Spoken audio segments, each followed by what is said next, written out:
A depositor opens a new savings account with $8,000 at 8% compounded semi-annually.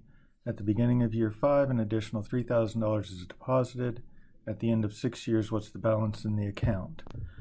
Now, we've talked about compound interest, where you have a lump sum starting value and a lump sum out with no regular payments. We've also talked about savings annuity, where each month, or in this case, each 6 months, you would deposit some certain amount, the same amount every time.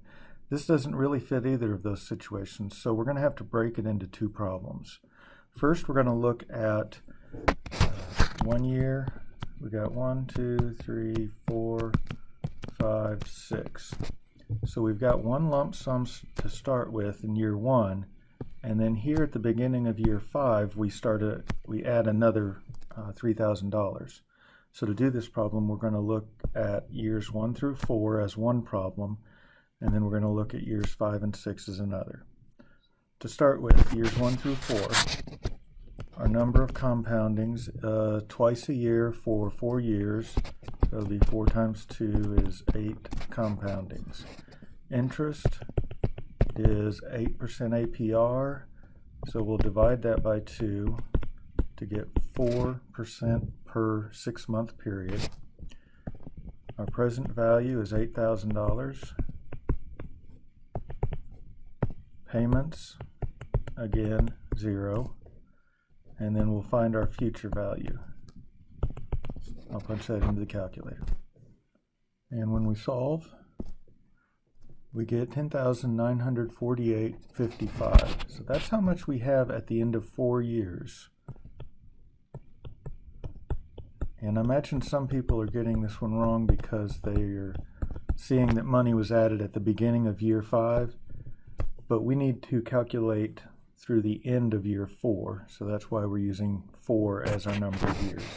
So the balance in the account at the end of 4 years is $10,948.55. At this point, we're going to start year 5. At the beginning of year 5, our present value is going to be the $10,948.55 plus the additional $3,000 that we're adding. So our present value is going to become $13,948.55. Still no payments,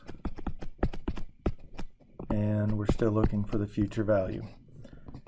Our number of compoundings is going to be, well, let's see, we've got year 5 and year 6, so that's 2 years, twice a year.